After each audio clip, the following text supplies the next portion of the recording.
3-4 سال وہاں میری ایجوکیشن ہوئی اسکول میں. جی. پھر میں واپس کلو میں آ گیا اور اس کے بعد جو میرا اسکولنگ ہے 10th تک وہ گورنمنٹ اسکول کلو میں ہی ہوئی. جی.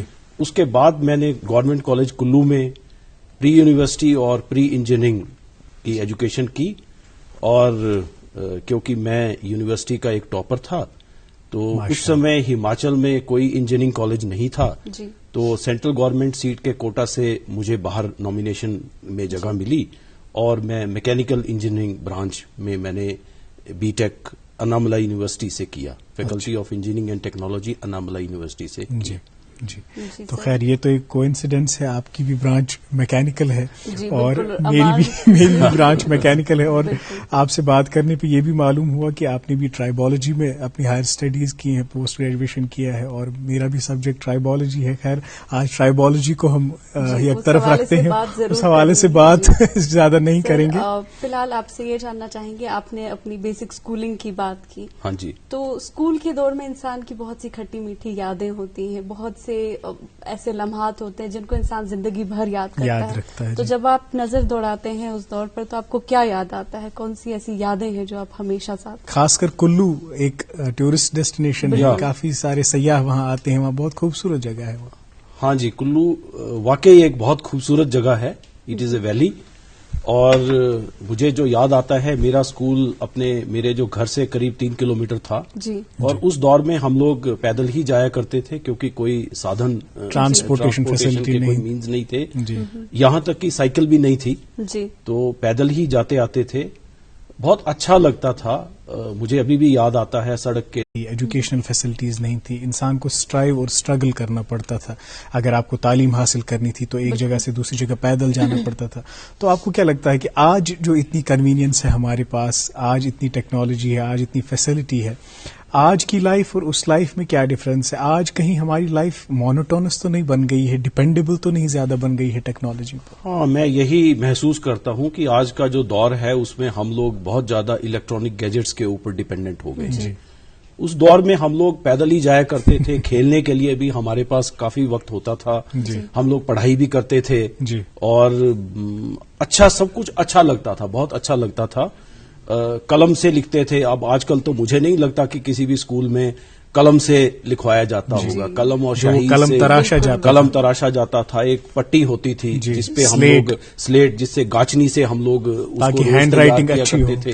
ہاں, مجھے یاد ہے کہ ہم لوگ, کیونکہ میں اس دور کا ہوں جس سمے اردو بھی اسکولز میں پڑھایا جاتا تھا. تو 8th تک ہم لوگ اردو بھی پٹی کے اوپر لکھا کرتے تھے. آج جب آپ لکھ رہے تھے تو مجھے انایاس ہی وہ سب چیزیں یاد آ گئی کہ ہم لوگ کیسے لکھتے اور آپ پڑھ پائے بالکل جو بھی میں لکھا. ہاں, تھوڑا بہت میں پڑھ بھی پایا کیونکہ اب کافی وقت گزر چکا ہے تو میں اب اس کے ٹچ میں نہیں ہوں. صحیح. بٹ بہت اچھا لگتا ہے. میں تھوڑا تھوڑا سیکھنے کی پھر بھی یہاں پہ کوشش کر رہا ہوں. تو اس دور کی بہت ہی اچھی یادیں ہیں. ابھی بھی اپنے جو میرے کلاس میٹس ہیں, جو میرے متر ہیں, ان کے ساتھ میں ابھی بھی ٹچ میں ہوں. بہت اچھا لگتا ہے. کبھی میں واپس وہاں پہ جاتا ہوں تو ہم لوگ ملتے ہیں اور ان پلوں کو یاد کرتے ہیں جو ہم نے اسکول میں ایک ساتھ ہم لوگوں نے بتائے ہیں. جی سر, کل شام جب آپ کے بارے میں ہم پڑھ رہے تھے, انفیکٹ تھوڑی سی ریسرچ کر رہے تھے, تو یہ معلوم ہوا کہ آپ یہ کہتے ہیں کہ you are an engineer by studies, academician by profession and researcher by passion. تو ان تینوں حوالے سے جو ہے پروگرام میں ضرور بات کریں گے, لیکن پہلے آپ کی انجینئرنگ, جو آپ کا کریئر چوائس آپ نے کیا ہے وہ انجینئرنگ میں ہے. تو یہ چوائس آپ پہلے سے ایسا چاہتے تھے کہ آپ کو انجینئر ہی بننا تھا؟ کن چیزوں نے آپ کو موٹیویٹ کیا اس فیلڈ کی طرف جانے؟ ہاں, بچپن سے ہی میرا جھکاؤ انجینئرنگ کی طرف تھا. جی. میں جب چھوٹا تھا تو بھی میں پرانی گھڑیوں کو کھول کر کے میں ان کے ساتھ کھیلتا تھا. میں ان کو دوبارہ سے ٹھیک کرنے کی کوشش کرتا تھا, ان کے بارے میں جاننے کی کوشش کرتا تھا. مجھے کچھ شوق تھے کہ پرانی چیزوں کو لے کر کے میں کچھ نیا چیزیں بناتا تھا. اس دور میں مجھے کبھی تھوڑا پینٹنگ کا بھی شوق تھا. اچھا. تو وہ سب کام بھی میں کرتا تھا. تو جب دھیرے دھیرے 8ویں 9ویں میں جب میں آیا, مجھے پتا چلا اس دور میں کہ لوگ انجینئرنگ میں جاتے ہیں, کیونکہ میں بچپن سے ہی میں میکینیکل انجینئرنگ کی طرف زیادہ آکرشت تھا. اور جب میں نے اپلائی کیا تو اوپر والے کی مہربانی سے مجھے میکینیکل انجینئرنگ برانچ ہی مجھے الاٹ ہو گئی. اور اس کے بعد حالانکہ اس دور میں میرے پتا جی نے اور میرے متروں نے مجھے بولا کہ نہیں سول انجینئرنگ تھوڑی زیادہ اچھی برانچ ہے, اس میں آپ زیادہ سکھی رہو گے, you will get a better job, you will get a better placement. Mechanical engineering کا شاید ہماچل میں زیادہ اسکوپ نہیں ہے, آپ کو باہر جانا پڑے مجھے گا, باہر جانا پڑے گا.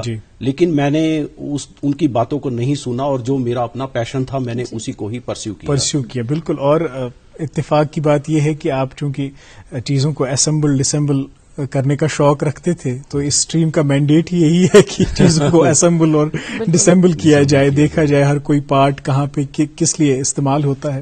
تو خیر ایک بہت ہی بڑی اسٹریم ہے میکینیکل انجینئرنگ بھی, ایور گرین اسٹریم اس کو کہا جاتا ہے. بھلے ہی مقامی سطح پہ مواقع کم ہوں, لیکن آپ جب باہر جاتے ہیں تو ایک ڈائیورس اسکوپ پاتے ہیں میکینیکل انجینئرنگ کا. خیر آپ نے جب یہ فیصلہ لیا کہ آپ کو میکینیکل انجینئرنگ میں ہی اب آگے اسٹڈیز کرنی ہے, تو پھر کہاں کن انسٹیٹیوٹس میں آپ نے پڑھا, اور پھر پیشہ ورانہ زندگی اپنی جو پروفیشنل کریئر ہے اس کا آغاز کب ہوا؟ ہاں جی, جیسا کہ میں نے آپ کو بتایا اس دور میں ہماچل میں کوئی انجینئرنگ کالج نہیں تھا. ہمارا آل انڈیا سیٹ کا کوٹا 45 سیٹ کا کوٹا تھا, جس میں دیش بھر کے انجینئرنگ کالجز میں میرٹ کے حساب سے اسٹوڈنٹس کو ایڈمیشن ملتی تھی. چونکہ میں اس دور میں 5th اپنی یونیورسٹی میں آیا تھا, تو مجھے بائی چوائس نہیں میں کہوں گا, لیکن میں نے اپلائی کیا تو مجھے faculty of engineering and technology Annamalai university میں میکینیکل انجینئرنگ کے لیے نامینیٹ کیا گیا. میرے ساتھ میرے 2 اور ہماچل سے متر تھے, ان کو سول انجینئرنگ برانچ ملی. تو اس کالج میں نارتھ انڈیا کی طرف سے یا یوں کہیں ہماچل کی طرف سے ہم لوگ پہلے تھے جن کو ایڈمیشن ملی. وہ کافی دور تھا, 3,500 کلومیٹر دور تھا. چدمبرم بالکل ہی ایک الگ ماحول, بالکل ہی ایک الگ کلچر, ایک الگ موسم, الگ کیوزین. ہاں الگ کیوزین. مطلب آپ یہ یقین مانیں گے کہ میں نے اس دور میں جب میں وہاں پہنچا تو اس سے پہلے میں نے اڈلی اور ڈوسا دیکھا ہی نہیں تھا. آپ کو وہیں کھانا پڑا؟ مجھے وہیں جا کر کے وہ کھانا پڑا, لیکن دھیرے دھیرے میں انٹرسٹ اس میں جاگرت ہو گیا, کیونکہ کالج بہت اچھا تھا, بہت اچھی فیسلٹیز تھی, اور ٹیچرز بہت اچھے ایجوکیٹڈ تھے. سیریسنیس بہت تھی چیزوں کو لے کر کے, پڑھائی کو لے کر کے بہت اچھی سیریسنیس تھی. ان کی لیب بہت اچھی تھی, بہت ایڈوانس لیبس تھی. تقریباً سارا اکوپمنٹ باہر سے تھا, فورن اکوپمنٹ تھا سارا. اس دور کی میں بات کروں تو میں اس کو سب چیزوں کو دیکھ کر کے بہت ہی امپریس تھا, اور بہت اچھی پڑھائی تھی. پڑھائی اور سیکھنے کے علاوہ بہت ساری سورسز آف انٹرٹینمنٹ بھی تھے, ریکریشنل فیسلٹیز بھی تھی. ہمارے انسٹیٹیوٹ میں بہت سارے کلبس تھے, فوٹوگرافی کلب تھا, NCC تھی, NSS تھا, اس کے علاوہ اور بہت ساری یعنی اگر کسی میں کوئی ہڈن ٹیلنٹ ہے تو اس کو بھی وہ وہاں پہ درشا سکتا ہے. ہینڈ کلب بھی تھا. میں آپ کو بتاؤں کہ میں نے 2nd ایئر میں جا کر کے میں نے NCC کو جوائن کیا, جس کے لیے کہ وہاں پہ نیول یونٹ, فل فلیج نیول یونٹ تھا, میں نے اس کو جوائن کیا. اور اس کی طرف سے بہت سارے سائیکل ایکسپیڈیشنز میں گیا. میں نے بوٹ روئنگ بھی کی, میں نے فائرنگ بھی سیکھی, تھوڑا ایڈونچر بھی کیا. تو ان سب چیزوں میں اس کے بعد میں نے NSS بھی کیا. اس کے بعد وہاں پہ ریڈیو امیچر ہیمز کلب تھا, اس کا بھی میں ممبر بنا, اور میں نے آل انڈیا لیول کا ایگزام اس میں کوالیفائی کر کے I was a certified ham club member. ماشاءاللہ. ہاں جی. تو خیر یہ جو بات ہے, جیسے کہ آپ نے کہا کہ آپ میں پہلے ہی وہ انجینئرنگ کی طرف ایک انکلینیشن تھا. آج جب ہم دیکھتے ہیں when we have to make a career choice, ہماری کنسیڈریشن یہی رہتی ہے کہ کل کو جاب ملے گا کہ نہیں, اس میں جاب اپرچونیٹیز کتنی ہے.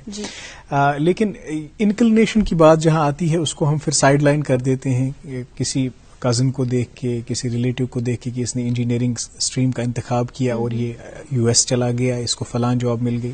تو آپ سے یہ بھی جاننا چاہیں گے, اگر جب ایک بچے کو انجینئرنگ کے فیلڈ میں آنا ہوتا ہے تو اس کو کیا دیکھنا چاہیے خود میں, کیا پری ریکوزٹس ہیں اس فیلڈ میں آنے کے؟ بالکل, میں یہ مانتا ہوں کہ بچے کو اپنی اسٹرینتھ دیکھنی چاہیے کہ اس میں کیا اسٹرینتھ ہے. اس دور میں کمپیوٹر کی پڑھائی اسکول لیول پہ نہیں ہوتی تھی, یہ سب ہم جانتے ہیں, کیونکہ وہ ڈیک 10 کمپیوٹر کا زمانہ تھا, روم سائز کے کمپیوٹرز تھے, بڑے پنچ کارڈ سسٹم تھا, بڑے بڑے کمپیوٹر. آج تو مائکرو پروسیسرز کا زمانہ, آج تو مائکرو پروسیسر ہے. آج 2ری 3ری کلاس سے ہی بچے کو کمپیوٹر کے بارے میں سب کچھ پتا ہوتا ہے, اور 9th 10th تک آتے آتے وہ کچھ ایک آدھ سافٹ ویئر, وہ ایک آدھ لینگویج کمپائلر کو یوز کرنا وہ سب بچے سیکھ جاتا ہے.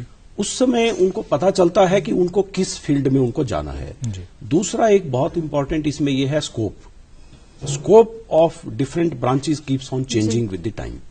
جیسے ہمارے دور میں سول کا بہت بول بالا تھا. سول کر کے لوگ آتے تھے, سول میں ڈگری کر کے لوگ آتے تھے, اسٹیٹ میں ایک دم سے ان کو جاب مل جاتی تھی. جی. اس کے بعد کچھ دور جب انڈسٹریلائزیشن ہوا تو میکینیکل کا بہت اچھا دور چلا. اس کے بعد الیکٹرانکس انجینئرنگ کا دور آیا. آج کل جو ہے وہ آئی ٹی اور کمپیوٹر سائنس کا جمع, میکٹرونکس کا دور, میکٹرونکس کا دور ہے. میکٹرونکس تو خیر آج کل تو it is all interdisciplinary. آج کل ایسا نہیں ہے کہ ہم لوگ کسی ایک برانچ میں ہی کنفائنڈ رہیں گے. کسی ایک برانچ کو پڑھتے ہوئے بھی ہمیں دوسری برانچز کے بارے میں نالج ہونا بہت ضروری ہے. جیسے اگر میں اپنی بات کروں تو اس دور میں نے سول انجینئرنگ کے بھی کچھ سبجیکٹس پڑھے ہیں, میں نے الیکٹرانکس کے بھی پڑھے ہیں, میں نے الیکٹریکل انجینئرنگ بھی پڑھا, بہت سارے سبجیکٹس پڑھے ہیں اور ان کی لیبس بھی کی ہیں. جی بالکل. تو وہ ایک ایسا دور تھا جس میں بھی کافی کچھ آدمی کو سکھایا جاتا تھا. آج کل تھوڑا اسپیشلائزیشن کی طرف لوگوں کا زمانہ ہو گیا ہے. Now we have very specialised branches. Even کسی جگہ تو بی ٹیک میں بھی اس کے ساتھ بھی وہ وی ایل ایس آئی یا دوسری کوئی اسپیشلائزیشن لے سکتے ہیں. اور ہم دیکھ رہے ہیں کہ نیو ایجوکیشن پالیسی میں بھی اس چیز کا دھیان رکھا گیا ہے کہ ہم کنفائن کریں کسی اسٹوڈنٹ کو کسی ایک برانچ کی طرف, ایک ملٹی ڈسپلنری ایکسپوجر اس کو ملے تاکہ وہ آگے ایکسل کر سکے, کیونکہ یہ دور ہی ویسا ہے جہاں پہ کنفائنمنٹ نہیں ہے. خیر اور بات کریں گے آپ سے ناظرین, لیکن ابھی ایک چھوٹے سے وقفے کے لیے ہمیں رکنا پڑے گا. وقفے کے اس پار newspaper headlines, Covid updates آپ تک پہنچائیں گے. آپ دیکھتے رہیے programme good morning JNK.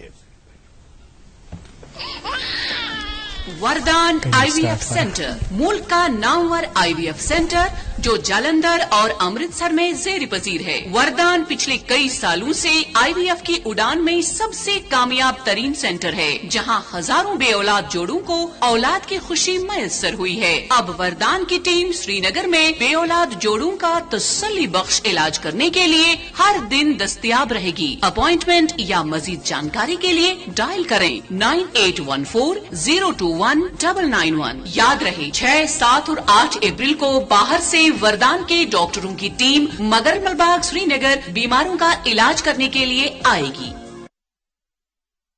Welcome back ناظرین, آپ دیکھ رہے ہیں اپنا فیوریٹ بریک فاسٹ شو گڈ مارننگ JNK.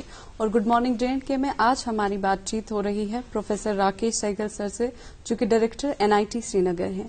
اور ابھی پروگرام میں وقت ہو چلا ہے کہ آپ تک کووڈ اپڈیٹ اور اخبارات کی سرخیاں پہنچائی جائیں. اور کووڈ اپڈیٹ کی بات کی جائے تو کشمیر میں کل دن بھر میں 280 نئے کووڈ پازیٹیو کیسز جو ہیں وہ رجسٹر ہوئے ہیں, اور جموں میں 162 نئے کووڈ پازیٹیو کیسز رپورٹ ہوئے ہیں. اور اسی کے ساتھ کشمیر میں ٹول پہنچ چکا ہے 79,925, جن میں سے ایکٹیو پازیٹیو کیسز ابھی جو ہیں دیٹ از 3,130, اور ریکوری ریٹ جو ہے دیٹ 75,526. اور وہیں جموں میں ٹول پہنچ چکا ہے 53,529, جن میں سے ایکٹیو پازیٹیو کیسز جو ہے that's 1,024, and recovery rate is 51,764. جی اخبارات کی سرخیاں آپ تک پہنچائیں گے. آغاز کریں گے اس اردو روزنامے سے جو اپنے صفحہ اول پہ رقم تراز ہے. لیفٹیننٹ جنرل پانڈے کی منوج سنہا سے پہلی ملاقات, سیکورٹی ایجنسیاں تال میل اور ہم آہنگی کو برقرار رکھیں LG. جی اور میرے پاس ایک اردو روزنامہ ہے جس سے 2 خبریں آپ تک پہنچائیں گے. ایک یہ کہ ہزاروں سیاح اور سفر کرنے والے بغیر ٹیسٹنگ کے وارد کشمیر, لور منڈا اور قاضی گنڈ میں تشخیصی سہولیات قائم کرنے میں وقت درکار, نوڈل آفیسر. اور گلمرگ میں ہلکی برفباری, میدانی علاقوں میں رم جھم بارشیں. جی اس برفباری کے اثرات بالکل ہم نے بھی محسوس کیے. کل بہت ہی ایک بریز چل رہی تھی, اس میں کافی ٹھنڈ کا احساس ہو رہا تھا. ایک اور اخبار سے انگریزی روزنامہ ہے یہ, اس میں سے 2 خبریں شامل پروگرام کرنا چاہیں گے. State health agency working towards providing Ayushman cards to every family in JNK holds 5-day گاؤں گاؤں آیوشمان کیمپین. ایک اور خبر اسی اخبار سے, plan for holding special gram سبھاز under catch the rain programme finalised at Srinagar. جی اور میرے پاس ایک انگریزی روزنامہ ہے جس سے آپ تک 2 خبریں پہنچائیں گے. ایک یہ کہ civil secretariat shifting to office by April 15th, only confidential files to be shifted in 10 trucks to Srinagar. اور government fails to enforce poultry rates, consumers overcharged. جی ناظرین، ایک اردو روزنامے میں اس حوالے سے خبر شائع ہوئی جو یہ کیسز میں اب بتدریج اضافہ پایا جا رہا ہے. تو یہ خبر وادی بھر میں چھٹی پر گئے ڈاکٹروں اور نرسوں کو واپس آنے کا حکم، چھٹیاں منسوخ کرانے کے لیے ڈائریکٹر ہیلتھ کی جانب سے متعلقہ حکام کو ہدایت. جی اور ایک انگریزی روزنامے میں یہ خبر شائع ہوئی ہے کہ JKEDI trains 122 youth for self employment, اور اسی اخبار میں وی دا پیپل عنوان کے تحت یہ خبر شائع ہوئی ہے کہ although TB being dreadful disease yet Budgam and Udhampur districts have gained distinction in its eradication. انگریزی روزنامہ میرے پاس ناظرین، اور اس میں ایک اہم خبر شائع ہوئی ہے. HC takes note of Dal Lake degradation, disbands all panels, asks Lauda to stop drain flowing into water body. جی، اور ایک آخری اردو روزنامہ میرے پاس ہے، اس میں یہ خبر شائع ہوئی ہے کہ امرناتھ یاترا 2021 کی تیاریوں کا جائزہ لیا گیا، LG کے پرنسپل سیکرٹری کا متعلقہ حکام کے ساتھ تبادلہ خیال. جی ناظرین، یہ تو تھی اخبارات کی سرخیاں. آج ہم بات کر رہے ہیں ڈاکٹر راکیش سہگل صاحب سے، جو ڈائریکٹر ہیں نیشنل انسٹیٹیوٹ آف ٹیکنالوجی سری نگر کے.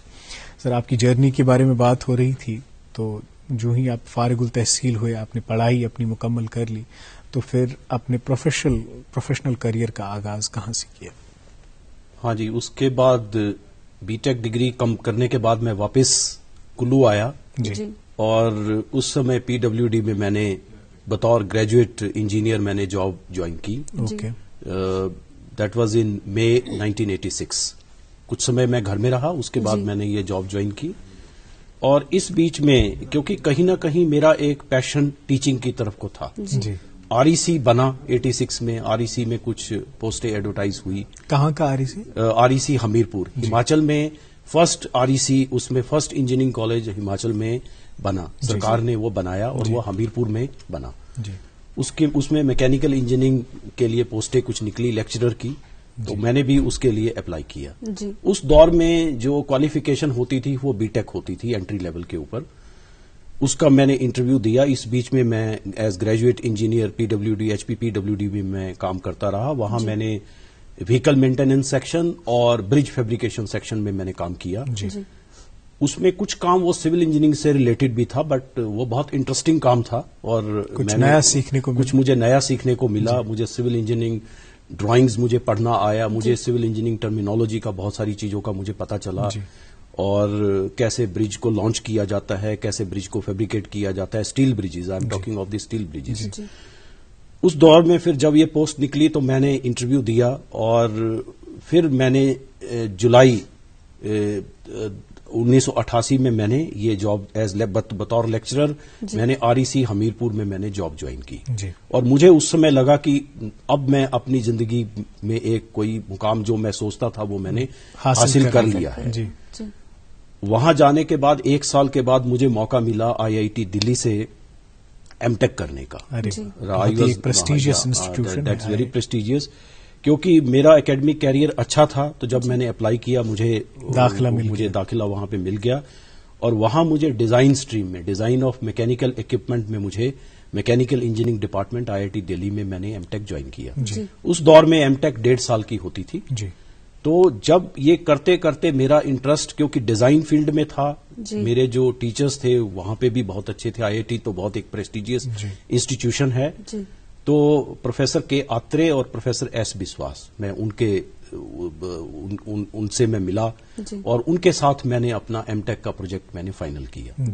تو اس دور میں نے ایک نان سرکولر بیئرنگز، جنرل بیئرنگز کے اوپر میں نے وہاں پہ اپنا پروجیکٹ کیا. وہ ایک بہت اچھا پروجیکٹ تھا، بہت اچھا ایکسپیرینس رہا. اس دور میں نے یہ سیکھا کہ کیسے جو سیریس ٹیچر ہیں وہ اسٹوڈینٹس کے ساتھ کیسے جڑے ہوتے ہیں.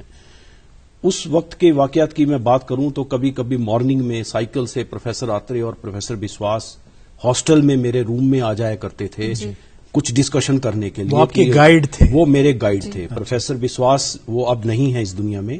وہ industrial tribology machine dynamics and maintenance engineering centre IIT Delhi میں ایک تھا، اب تو اس کو چینج کر دیا گیا ہے.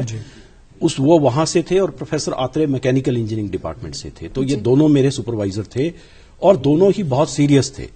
اور میں نے ان سے سیکھا کہ واقعی کیسے ورک کلچر ہوتا ہے اور کس طرح سے ہمیں کام کرنا چاہیے. میں نے کمپیوٹیشنل کام کیا، انہوں نے مجھے اس میں بہت مدد کی. جیسے میں نے بتایا وہ کئی بار آئیڈیاز کو لے کر کے صبح سائیکل پہ ہی آپ کو موٹیویٹ کرتے مجھے بہت موٹیویٹ کیا انہوں نے، اور وہ بہت اچھا کام ہوا. اس کے بیسس پہ ہم نے 2-3 بہت اچھی پبلیکیشنز بہت اچھے جرنلز میں ہم نے پبلش کی. اور وہ کمپلیٹ کرنے کے بعد پھر میں نے ایک بار واپس آ کے REC ہمیرپور میں نے جوائن کیا. اور 1995 میں میرا پروموشن بطور میں اس کو پروموشن نہیں کہوں گا کیونکہ ٹیچنگ میں ساری پوسٹیں سلیکشن پوسٹیں ہوتی ہیں انجینئرنگ انسٹیٹیوشنز میں، NITs میں اور CFTIs میں. میں نے دوبارہ کمپیٹ کیا اور میں assistant professor mechanical engineering department میں 1995 میں بن گیا. اس کے بعد پھر میری بہت ساری چیزیں میں نے سیکھی. میں نے ایک پروجیکٹ بیسڈ ایجوکیشن کا میں نے ایک ایکسپیریمنٹ کیا. میں اسٹوڈینٹس کو چھوٹے چھوٹے گروپ میں بانٹ کر کے میں جو بھی سبجیکٹ پڑھاتا تھا اس سے ریلیٹڈ میں ان کو پروجیکٹس دیتا تھا. اس کا میں نے پایا کہ اس کا بہت فائدہ ہوا. اسٹوڈینٹس منی پروجیکٹس میں ان کو دیتا تھا، اس سے ان کو کوڈنگ کا بہت کچھ سیکھنے کو ملا. ان کو پریکٹیکلی ورکشاپ میں نے وہ انتظام کروایا جس سے کہ وہ فیبریکیٹ کر پائیں. اور اس دور میں نے بچوں کو موٹیویٹ کیا، اسٹوڈینٹس کو موٹیویٹ کیا کہ وہ دوسری جگہ میں جا کر کے اپنے پیپر پریزنٹ کریں، ان کو ایک ایکسپوزر ملے. اس سے ان اسٹوڈینٹس کو بہت فائدہ ہوا. ان کو یہاں تک کہ ان کو کئی اسٹوڈینٹس کو باہر اچھے اچھے کالجز میں MS کے لیے PhD کے لیے ان کو ایڈمیشن ملا. اور اس دور میں پھر میں نے اپنا فردر ایجوکیشن کے لیے میں نے کوشش کیا اور کرکشیترا یونیورسٹی میں نے داخلہ لیا. اس بیچ میں مجھے IIT میڈراس میں بیسیکلی مجھے QIP میں admission, quality improvement programme government of India کا ہے ایک، اس میں مجھے PhD میں وہاں ایڈمیشن ملا.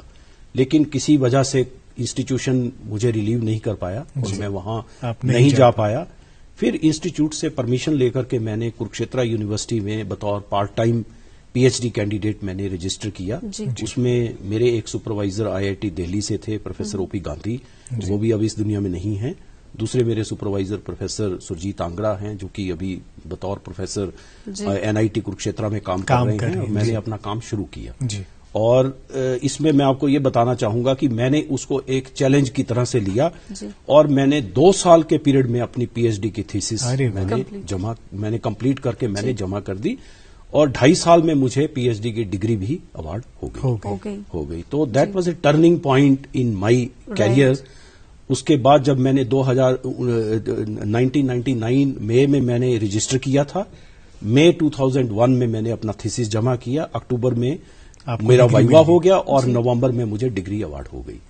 اور جب میں واپس آیا اس کے بعد پھر بطور پروفیسر میں نے کام کیا، بطور ہیڈ آف دی ڈپارٹمنٹ میں نے 3 دفعہ کام کیا، بطور ڈین ریسرچ اینڈ ڈیولپمنٹ میں نے کام کیا، بطور ڈین فیکلٹی ویلفیئر میں نے کام کیا، بطور پراکٹر میں نے کام کیا. تو میں نے انسٹیٹیوشن میں قریب سبھی طرح کی جو اسائنمنٹس ہیں جس کو ہم مینجمنٹ اسائنمنٹس کہتے ہیں ان سب پہ میں نے کام کیا، right from resident warden to dean, وہ ساری. اور میں نے اس دوران میں نے بہت کچھ سیکھا.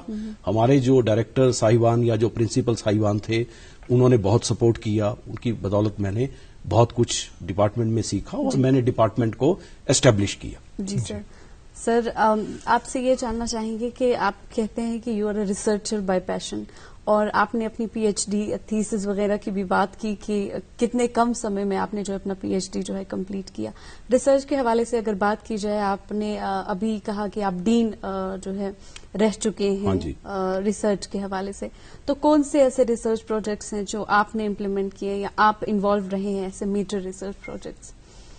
ہاں جی، میں اگر آپ سے بات کروں تو جب میں M.Tech کرنے کے بعد IIT دلی سے واپس آیا 91 میں، اس دور میں نے ایک پروجیکٹ سینٹر آف ایکسلنس کا لکھا، کیونکہ وہ REC کا دور تھا تو ہم لوگ directly all India council for technical education کے ساتھ ہمارا افیلیشن تھا. تو ہمیں MHRD کے پروجیکٹ AICT کے تھرو ہم لوگوں کو ملتے تھے. اس میں ایک سینٹر آف ایکسلنس میں نے ایک پروجیکٹ لکھا. It was a small project, but یہ 1992 کی بات ہے. قریب 1,75,000 مجھے اس میں ملا. اس سے میں نے ایک ٹیسٹ رگ فرسٹ ٹائم، کیونکہ میں نے تھیوریٹیکل کام بیئرنگز کے اوپر کیا تھا، تو میں نے ایک ٹیسٹ رگ ڈیزائن کیا جس سے کہ میں اس کی ایکسپیریمنٹل ویلیڈیشن کر پاؤں جو میں نے تھیوریٹیکل کام کیا تھا. اس کو میں نے ہمیرپور میں ہی میں نے اس کو ڈیزائن کیا, وہیں پہ میں نے اس کو فیبریکیٹ کروایا, اور اس کے اوپر پھر میں نے اپنا ریسرچ کا کام کیا. اس کے ساتھ میں نے اپنے ساتھ بی ٹیک کے کچھ فائنل ایئر پروجیکٹ اسٹوڈنٹس کو بھی میں نے انوالو کیا. جب یہ ہوا اس کے بعد جب یہ کام اچھے سے ہو گیا تو مجھے ایک اور موٹیویشن آئی. اس کے بعد میں نے ایک thrust area project AIC MHRD کا لکھا, جس میں مجھے قریب 10 لاکھ روپیہ سینکشن ہوا. اس دور میں وہ بہت پرانی بات ہے, بہت بڑا گرانٹ ہوتا ہے. تو اس سے میں نے دوبارہ اسی جو ٹیسٹ رگ میں نے بنایا تھا اس کو میں نے ماڈیفائی کیا, دوبارہ میں نے ری ڈیزائن کیا اور اس کو میں نے فیبریکیٹ کروایا. اور اس دفعہ میں نے different shape of bearing, different configuration of bearings کی میں نے تھرمل ٹیسٹنگ اس سے کی. اس کے بعد میں نے اسی ٹیسٹ رگ کے اوپر ایک PhD کینڈیڈیٹ کو لے کر کے میں نے PhD کروائی. اور اس میں آپ کو بتاؤں کہ اس میں بہت اچھی ہمیں کوئی 7 پبلیکیشنز ہمیں ملی. ایکچولی جو میرا ایم تھا, ہمارے پاس جو نارمل بیئرنگز ہیں, سرکولر بیئرنگز ہیں, ان کو ڈیزائن کرنے کے اسٹیبلشڈ پروسیسز ہیں, we have some empirical relations. لیکن نان سرکولر بیئرنگز کے کیس میں ہمارے پاس ایسا نہیں ہے, جبکہ نان سرکولر بیئرنگز جو ہیں وہ بہت ساری ہائی اسپیڈ مشینری میں استعمال ہوتے ہیں. They are very stable, they run cool, they are very stable, اور وہ بہت ہائی اسپیڈ پہ ہم ان کو جا سکتے ہیں. ایکچولی ایز اے لے مین تو لوگ نہیں جانتے ہوں گے, لیکن ہمارے جو پاور پلانٹس ہوتے ہیں ان میں ان جو بیئرنگز کی لائف ہے وہ 40 سال 50 سال ایسے ہوتی ہے, وداؤٹ اینی چینج.